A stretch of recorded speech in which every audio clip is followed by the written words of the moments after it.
Lamine Mouniouma Sissi, vous êtes responsable d'un magazine économique. Est-ce que... Desk économie de Dioma aussi, il faut le préciser. Desk économie. Oui, Desk économie. Je dis Desk économie. Sous l'autorité du rédacteur en chef en face de moi, Sekou Keita. Alors oui, c'est vrai qu'on s'est bien intéressé à cette... En tout cas, ça impacte véritablement tous les autres secteurs. Ça impacte sérieusement. Un impact négatif, malheureusement. À tous les niveaux. Exactement. Allez-y. On le rappelait tout à l'heure. Et on ne sait plus à qui croire. Parce qu'il y a beaucoup de choses qui ont été dites qui sont avérées fallacieuses. Au début, c'est une petite crise, elle est éphémère. D'ailleurs, c'est... Il n'a même pas accepté le terme crise. Il dit que ce n'est pas une crise. Voilà, ça va passer. Ce n'est pas passé, ça demeure. Hier, on nous a dit que ça allait finir, ce n'est pas fini. On dit aujourd'hui, non, sûrement. Sûrement, on est encore plein dans la crise. Et parce qu'aujourd'hui, d'ailleurs, c'est plus grave parce que personne n'a pu se déplacer. Les réserves sont en train de s'épuiser. Ils sont totalement épuisés. Oui, justement. Et donc, bien évidemment, c'est la spéculation à juste raison. Vous savez, quand il y a manque et on se livre à la spéculation. Donc, on nous informe que le dépotage continue et qu'on a commencé par le gasoil. Des arguments à tirer par les cheveux. Je ne sais pas pour Amadou Eki, mais d'abord, avant de parler de ses conséquences, j'ai fait un coup de gueule aujourd'hui que j'ai même publié sur le site Mosaïque, et parce que je me dis que les Guinéens sont comme résignés, c'est-à-dire que face au sujet sensationnel, on se plaît de prendre... De prendre les réseaux sociaux en otage quand un préfet de bonne foi, mais avec la manière comme il l'a si bien décrit la fois passée, Sekou, que j'aime bien d'ailleurs citer aujourd'hui, donc avec la manière qui n'a pas été bonne, tronçonne les cheveux d'un élève et puis ça, tout le monde s'indigne. Mais on fait comme si c'est normal. Donc cette situation, la Guinée doit la vivre, cette difficulté, elle est guinéenne. C'est-à-dire que la pénurie de carburant, elle est la difficulté moindre. Donc tout le monde se résigne. Les politiques, ce n'est pas leur problème. Ils continuent à parler de leur élection. La société civile, on continue à parler des élections. Personne ne parle de cette pénurie de carburant. Vous avez vu une seule déclaration concernant cette pénurie de carburant qui écrase le Guinéen et qui souffle le martyre déjà. Et ça, c'est très grave. Et ça, ce n'est pas la faute. Ce n'est pas que les gouvernants, mais c'est toute la société. C'est une gangrène. Alors, et ça, je me devais ce coup de gueule parce que... Pour vous livrer un petit peu. Oui, pour me libérer. Alors, par rapport, vous avez dit tout à l'heure, effectivement, on s'est essayé avec des petits calculs pour savoir combien la Guinée peut perdre pendant ces ce n'est pas encore fini, c'est pratiquement la pendant semaine, ces 3-4 jours de pénurie de carburant. Et d'abord, concernant, nous allons partir des impôts jusqu'à la douane. Les impôts, vous savez que l'impôt il est prélevé sur l'activité. Quand il n'y a pas d'activité, il n'y a pas d'impôt à prélever. C'est vrai qu'il y a e-tax, il y a la déclaration dématérialisée qui aide la Direction nationale des impôts à percevoir, à recouvrer. Mais il faudrait cependant qu'il y ait des activités. Alors, il n'y a pas eu d'activité pendant 3-4 jours. Tenez-vous bien que les conséquences peuvent se ressentir sur les recettes. Et ça, il faut s'y attendre à l'heure du bilan. Ça va être à la fin de ce mois. Et nous serons à même de révéler ce qui est le manque à gagner par rapport aux impôts. Alors, maintenant, concernant la fiscalité de porte, c'est la douane. Et ça, c'est perceptible. Parce qu'on paye, on encaisse et on n'attend pas que les gens viennent acheter, mais c'est déjà encaissé à la porte. Et nous savons la dernière structure de prix, parce qu'on n'a pas la nouvelle structure de prix, ce qui est encore très regrettable. C'est une autre opacité. Oui, c'est vrai. Elles n'ont pas été transparentes, les autorités, parce que dès qu'il y a une augmentation du prix du carburant, il faudrait que les citoyens soient informés de la marge qui revient à l'État, la marge qui revient aux prestataires. Et voilà, donc l'État, il y a la douane et le fonds d'entretien routier. Les armateurs. Voilà, donc malheureusement, on n'a pas encore. Jusqu'aux pompes-pistes. Vous pouvez chercher partout.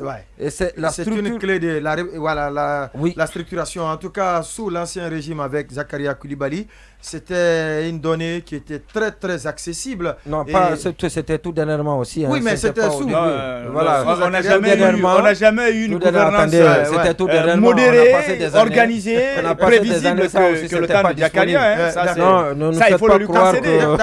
Non, il faut le lui concéder. Sous la pression, sous l'effet de la pression, on a réussi à rendre disponible la structure des prix. Oui, mais quelque chose qui était déjà disponible qui disparaît. Il faut pas. Les acquis, cette bonne habitude, la bonne gouvernance, cette bonne habitude qui s'est installée, cette bonne habitude qui s'est installée, il faudrait pas que. Mais malheureusement, elle a disparu. Oui. Sinon, ça, c'était sous l'effet de la pression aussi. Donc, la structure de prix qu'il y a, qui existe, c'est la structure de prix de 2021. Et quand le carburant était à 9500, c'est très difficile. Alors, mais avec cette structure de prix et le gain qui revient à l'État, nous sommes amusés, nous sommes essayés à faire. À relever les calculs, à faire des simulations et passer à la douane. Selon les informations, on dit que quand les activités sont moindres, on a 80 déclarations. C'est-à-dire que ces 80 déclarations peuvent correspondre à 80 citernes, parce que chaque fois qu'une citerne sort de déportage du port, donc il y a une déclaration qui est faite. Mais cette déclaration, c'est par rapport aussi à la qualité du produit. C'est-à-dire que si dans une citerne, il y a deux types de produits, il y a gasoil et essence, donc il y a deux déclarations. Donc ce qui rend encore le calcul un peu compliqué, d'où vous comprendrez les difficultés d'avoir accès aux informations dans notre pays. Et ça aussi, il faut corriger, parce que c'est de plein droit du citoyen d'avoir ces informations-là. Mais difficile de les avoir. Donc, je dis bien... La gouvernance vertueuse passe par là. Alors, il y a 80 déclarations. Nous allons partir du minimum. C'est-à-dire que, estimons la que moindre, justement, estimons que les 80 déclarations concernent 40 citernes qui sont sorties du port avec les deux types de produits, c'est-à-dire essence et gasoil. Alors, une citerne, nous estimons qu'une citerne a plus de 20 000 litres de carburant, et parce que ça peut aller jusqu'à 40 000 litres de carburant. Donc, prenons prenons le minimum. Donc, nous avons 10 000 gasoil, 10 000 essence, ce qui nous fait 20 000 pour une citerne. Et donc, les 80 citernes qui vont sortir par jour, je dis c'est le minimum, c'est le minimum, parce que ça peut aller de 80 à 200. Le pic, c'est 200. C'est-à-dire quand il y a assez de demandes, quand on consomme assez. Donc, ces périodes-là aussi sont connues. Généralement, c'est... Quand les indicateurs sont ouverts. C'est pendant les week-ends. C'est pendant les week-ends, la consommation s'accroît davantage. Donc, maintenant, je dis bien que les 80, ça nous fait 40 citernes qui sortent. Les 80 déclarations correspondent à 40 citernes. Les 40 citernes pour 20 000 litres de carburant chacune. Nous nous retrouvons avec 160 000, comment on appelle, on se retrouve avec 160 000 litres, non, c'est plutôt 1 600 000 litres. 1 600 000 litres de carburant, de carburant par jour, au bas mot. Je dis 1 600 000 litres de carburant par jour. La marge de l'État, c'est-à-dire que ce qui est payé au cordon douanier, la taxe, on appelle ça la TSPP, la taxe sur les produits pétroliers. Donc cela représente 1300, 1400 quand la structure du prix, quand le prix du carburant était de 9500.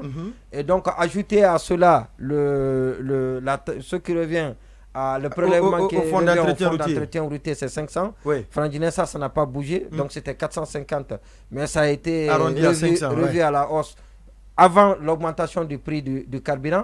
Donc nous nous retrouverons à peu près à 2000. Alors pour la seule journée, 1 600 000 litres. La seule journée, on perd 22 milliards de francs guinéens. C'est-à-dire 22 milliards. Au bas mot. Alors, à l'estimation minimale. Estimation minimale. 22 milliards. Pour les 3 jours, faites vos calculs, c'est ce qu'on peut perdre. Alors, on ne peut pas me dire que ce qui n'a pas été consommé hier, avant-hier, aujourd'hui, quand on a le véhicule, quand on a le carburant disponible, on va vous faire 66 milliards. C'est-à-dire ce qu'on a l'habitude. C'est déjà parti. On peut reprendre, on peut se racheter. On peut rattraper ce qui n'a pas été consommé pendant ces 3 jours. Je me dis que c'est pratiquement... 66 milliards la mine Monument Cissé. C'est pratiquement impossible. Alors, si on peut perdre de l'argent comme ça, par la faute des gens qui n'ont pas fait leur travail, parce que ce qui se passe, c'est qu'il faut ouvrir une ligne de crédit dans les banques privées, parce que je l'ai dit tout à l'heure que le problème il est structurel. Ça date de la nationalisation, de la commercialisation du pétrole, de l'importation des produits pétroliers dans notre pays, d'où la création de la SONAP. Et donc, ça veut dire que c'est l'État désormais qui importe. Avant, c'était les privés et qui avaient des lignes de crédit et qui se débrouillaient à trouver les ressources. Parce que si vous ouvrez, vous avez 3 mois d'échéance et renouvelable selon des clauses dans certaines banques. Et vous vous débrouillez à trouver, parce que vous vendez votre pétrole en francs guinéens. Et donc, c'est vous qui savez vous débrouiller à trouver des devises. Alors, c'est l'État qui le fait. L'État doit trouver les devises et vous savez, à la Banque centrale, il faut peut-être une ligne correspondante pour un compte d'une société minière, d'une société, pas d'une société minière ou du compte des mines ou autre chose qu'on peut trouver. Et je l'ai dit la fois passée, pour des raisons de politique monétaire, ce n'est pas possible pour l'État, parce que pour les 3 bateaux qui ont accosté, il fallait 100 millions de dollars pour permettre que le dépotage commence. 100 millions de dollars à la Banque centrale dans ces conditions-là, c'est difficile, c'est pratiquement impossible. Alors, quelle est la banque? Et surtout qu'on ne s'est pas mis à temps, malheureusement, parce que les gens qui sont là-bas ne s'y connaissent pas. Ils sont restés parce que je crois très fermement. Et ça, je vais terminer avec ça. Très rapidement, c'est que les gens n'ont pas malheureusement créé cette ligne de crédit à temps. Parce que si vous le faites à moins de 3 mois, dites, quand vous créez, c'est 3 mois surtout après que vous quand pouvez le avoir accès aux ressources. Maintenant, si vous attendez, il faut anticiper. Si vous attendez, parce que c'est vous l'État, vous ne connaissez pas. Et parce qu'il faut des gens, ce n'est pas parce qu'on est technicien, on connaît le pétrole, on sait négocier, qu'on est capable de connaître ces circuits, ces petits détails du commerce international. À l'interne de la Banque centrale. Il faut un spécialiste, il faut des connaisseurs. Malheureusement, ces gens, je n'ai pas l'impression qu'ils connaissent. Et donc, ils n'ont pas créé la ligne de crédit à temps. Et ça ne peut pas être approvisionné. Et l'État, la Banque centrale n'a pas toutes ces ressources disponibles pour mettre à leur disposition, pour leur donner afin d'approvisionner. Et puis voilà, donc le problème, il est les conséquences, mais elles sont ce qu'elles sont. Je vous dis que ça peut revenir encore. Ça peut, parce qu'on n'a pas trouvé une solution. Une solution n'a pas, en tout cas, une solution pérenne n'a pas encore été trouvée. Le temps pour l'inviter de s'installer très rapidement. Oui, c'est qui est à la lumière de tout ce que Lamine Moïma vient de décrire. Même ici aujourd'hui, quasiment tous les travailleurs de Dioma n'ont pas pu rallier le siège à cause justement de cette pénurie de carburant. Justement, c'est dommage. C'est dommage parce que l'État s'est anticipé, l'État s'est aussi prévoir. Mais on a comme eu l'impression que c'est une pluie surprise qui vient de s'abattre sur Conakry, comme s'il n'y avait vraiment pas d'éléments permettant aux autorités actuelles de savoir qu'il y a une crise qui s'annonce pour prendre le devant. Ça n'a pas été fait. Malheureusement, c'est les paisibles populations qui payent les frais de cette mauvaise gouvernance. Et je pense qu'il doit y avoir des non-dits. Parce que pour moi, la réaction du gouvernement par rapport aux faits, je ne sens pas une certaine volonté justement de protéger la population dans ce sens. Je ne sens pas, j'ai comme l'impression qu'on ne mesure pas l'impact justement de ces 3 jours de pénurie et sur la population, mais aussi sur l'État. Le calcul vient d'être fait à minima. Mais bien plus sûr, de 66 milliards déjà. Ça mais ça c'est juste pour l'État. Bien sûr. Et les autres secteurs, justement, l'informel, le commerce. Prenons l'État lui-même. Ici même à Dioma. Prenons l'État lui-même. On a tourné. Justement, tout le monde n'a pas pu rallier le travail. Prenons l'État lui-même. On sait qu'avec cette transition, les activités vont au ralenti. Et donc, on a un certain besoin. Le Premier ministre nous avait parlé d'un gap à combler. Mais si on doit encore perdre plus de 22 milliards par jour et ça continue, on ne nous donne même pas la réalité des choses. On nous avait dit que le problème allait être réglé hier et aujourd'hui, les choses rentrent dans les normes. Mais apparemment, c'est loin d'atteindre, si vous voulez, le point de résolution. C'est triste tout ça. Mais de passage, il faut aussi renforcer la sécurité au niveau des stations qui ont en ce moment du carburant. Parce que la queue est telle, la tension est telle que parfois, vous avez l'impression que ça va dégénérer. Et c'est quand même une station et on connaît les Guinéens quand il s'agit de détruire. C'est le moment d'assurer la sécurité de ces stations et de veiller à ce que vraiment le minimum de sécurité soit respecté. Parce qu'il faut craindre aussi derrière même des incendies. Sanso Barry sur cette question. Non, Monument a décrit tout à l'heure le manque à gagner pour l'État. Rien que pour l'État. Rien que pour l'État. Il faut aussi prendre en compte le manque à gagner pour les citoyens.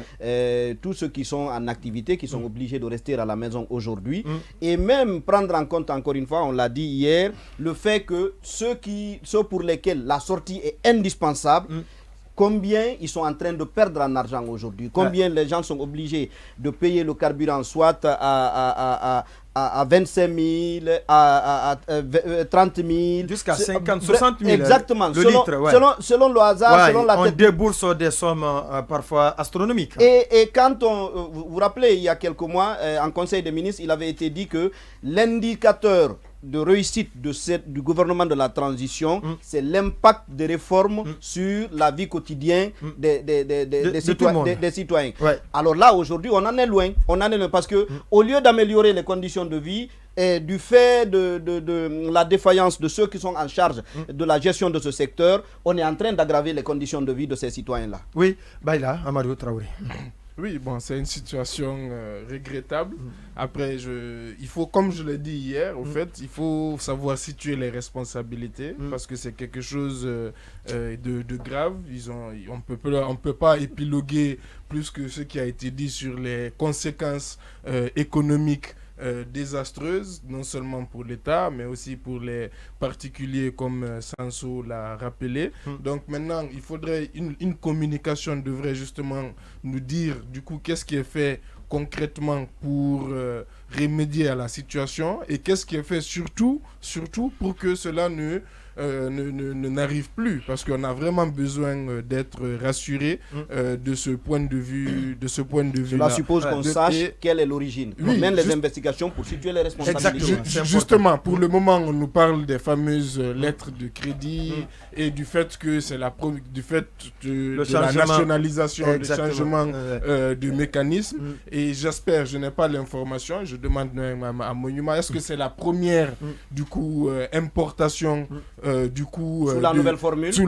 Oui, c'est la première formule. Si tel est le cas aussi, s'il y a un grain de sel qui malgré les conséquences dramatiques que ça a eu, ça pourrait être compréhensible parce que c'est oui, mais gouverner, c'est prévoir, monsieur. Bien entendu, c'est prévoir, mais un tel changement n'est pas aussi sans. Oui, mais pour un produit aussi sensible que le carburant, je pense que des dispositions devraient être prises pour éviter 3, 4, voire même une semaine de crise pour un pays comme le nôtre. Je suis d'accord, je suis totalement d'accord. Il paraît que ça a commencé le dépotage, un nouveau terme. Oui, depuis hier. Depuis hier. Non, c'est l'expression qui s'y est. Oui, c'est l'expression aujourd'hui qui est à la mode.